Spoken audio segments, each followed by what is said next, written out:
નમસ્કાર મિત્રો, અંગ્રેજી ગ્રામરની આ સફરમાં તમારું સ્વાગત છે. આજે આપણે એક એવો ટોપિક સમજવાના છીએ જે આમ તો બહુ સામાન્ય છે, પણ ઘણીવાર આપણને બધાને ગૂંચવી નાખે છે, અને એ છે શુડનો એક્ટિવ અને પેસિવ વાક્યોમાં ઉપયોગ. ચાલો આજે આ કન્ફ્યુઝનને જડમૂળથી દૂર કરી દઈએ. તો ચાલો શરૂઆત કરીએ એ મૂળ સમસ્યાથી જે મોટાભાગના લોકોને નડે છે. સ્ક્રીન પર જે સવાલ છે એ કદાચ તમારા મનમાં પણ ચાલતો હશે, ખરું ને? એવું બને છે કે શુડનો ઉપયોગ તો બરાબર આવડે છે, પણ જેવી એક્ટિવ અને પેસિવની વાત આવે ત્યાં જ આપણે અટકી જઈએ છીએ. પણ ચિંતા ના કરશો, આજે આપણે આ ગૂંચવણ કાયમ માટે ઉકેલી નાખીશું. આખી વાતને બરાબર સમજવા માટે આપણે એકદમ પાયાથી શરૂઆત કરવી પડશે, અને આપણો પાયો છે સીધો સાધો અને સિમ્પલ એક્ટિવ વોઇસ. અહીં જો એક્ટિવ વોઇસનું સૂત્ર કેટલું સરળ છે. સૌથી પહેલાં આવે સબ્જેક્ટ એટલે કે કર્તા, પછી આવે આપણો આજનો સ્ટાર શુડ, એના પછી તરત જ ક્રિયાપદનું મૂળ સ્વરૂપ એટલે કે V1, અને છેલ્લે ઓબ્જેક્ટ. એક વાત બસ મગજમાં ફિટ કરી લો, શુડ પછી હંમેશા ક્રિયાપદનું V1 ફોર્મ જ આવે, કોઈ S, ES કે ING નહીં, બસ V1. ચાલો આ ઉદાહરણો જોઈએ. પહેલું વાક્ય છે you should follow the rules. અહીં યુ કર્તા છે અને શુડ પછી સીધું ફોલો આવ્યું જે V1 છે. બીજું ઉદાહરણ she should complete the work, અને ત્રીજું ડે શુડ રિસ્પેક્ટ એલ્ડર્સ. ત્રણેયમાં એક જ સિમ્પલ નિયમ છે શુડ પ્લસ V1. છે ને એકદમ સહેલું? બહુ સરસ. એક્ટિવ વોઇસ તો હવે એકદમ ક્લિયર છે.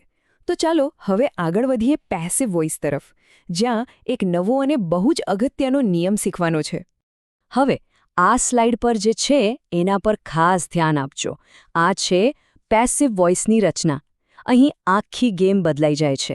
વાક્યની શરૂઆત કર્મ એટલે કે ઓબ્જેક્ટથી થાય છે. પછી આવે છે શુડ, પણ હવે એ એકલું નથી. એની સાથે બે નવા દોસ્ત જોડાય છે, બી અને ક્રિયાપદનું ત્રીજું રૂપ એટલે કે V3. તો આ જ છે આખા ખેલનો મુખ્ય મુદ્દો. બી અને V3ની જે જોડી છે એ જ પેસિવ વોઇસનો આત્મા છે. જ્યારે પણ શુડ સાથે પેસિવ વાક્ય બનાવવું હોય ત્યારે બી અને ક્રિયાપદનું V3 રૂપ આ હોવું જ જોઈએ. આ જાદુઈ જોડીને બસ યાદ રાખી લો. ચાલો હવે આપણા જૂના ઉદાહરણોને જ નવા પેસિવ રૂપમાં જોઈએ. આપણું પહેલું એક્ટિવ વાક્ય શું હતું? You should follow the rules. હવે એ બની ગયું છે the rules should be followed by you. જોયો? બી સાથે ફોલોડ એટલે કે V3. બીજું વાક્ય she should complete the work બની ગયું the work should be completed by હર.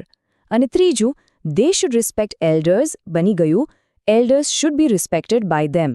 રચના એકદમ સ્પષ્ટ છે. ચાલો હવે હું તમને એક્ટિવમાંથી પેસિવમાં ફેરવવા માટેનું એકદમ ફટાફટ અને સહેલું સૂત્ર બતાવું. આ સ્લાઇડ આખી પ્રોસેસનો નકશો છે. જુઓ, એક્ટિવમાં જે કર્તા અને કર્મ હતા, પેસિવમાં બસ એમની જગ્યા અદલાબદલી થઈ જાય છે. કર્મ હીરો બનીને આગળ આવી જાય છે અને કર્તા પાછળ જતો રહે છે. અને સૌથી મોટો ફેરફાર ક્યાં થાય છે? ક્રિયાપદમાં. V1નું બની જાય છે B પ્લસ V3. બસ આટલું જ છે આખું રૂપાંતરણ.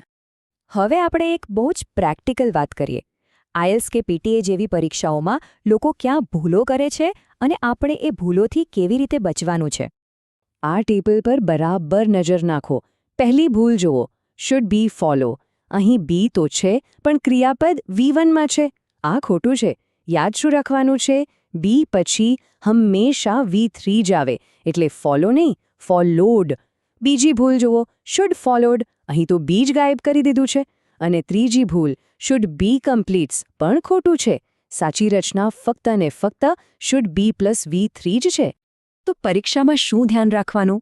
ખાસ કરીને MCQsમાં ઓપ્શન્સ એવી રીતે આપેલા હોય છે કે બી ગાયબ હોય અથવા તો V3ને બદલે V1 કે V2 રૂપ આપેલું હોય. પણ જો તમને આ સાચી રચના યાદ હશે તો ખોટો જવાબ તરત જ તમારી નજરમાં આવી જશે અને સાચો જવાબ પસંદ કરીને માર્ક્સ પાક્કા. ચાલો અત્યાર સુધી જે પણ શીખ્યા એના સૌથી અગત્યના મુદ્દા ઉપર એક ફટાફટ નજર મારી લઈએ. આ તમારી ચીટ શીટ છે. બસ આટલું જ યાદ રાખવાનું છે. એક્ટિવ એટલે શુડ સાથે V1 અને પેસિવ એટલે શુડ સાથે આપણી પેલી જાદુઈ જોડી B પ્લસ V3. આ બે નિયમો મગજમાં બરાબર બેસાડી દો, પછી ક્યારે ભૂલ નહીં પડે એની ગેરંટી. તો હવે શુડના એક્ટિવ અને પેસિવના નિયમો એકદમ પાક્કા થઈ ગયા ને? મને ખાતરી છે કે આટલી સ્પષ્ટતા પછી તમે શુડનો ઉપયોગ એકદમ આત્મવિશ્વાસ સાથે કરી શકશો.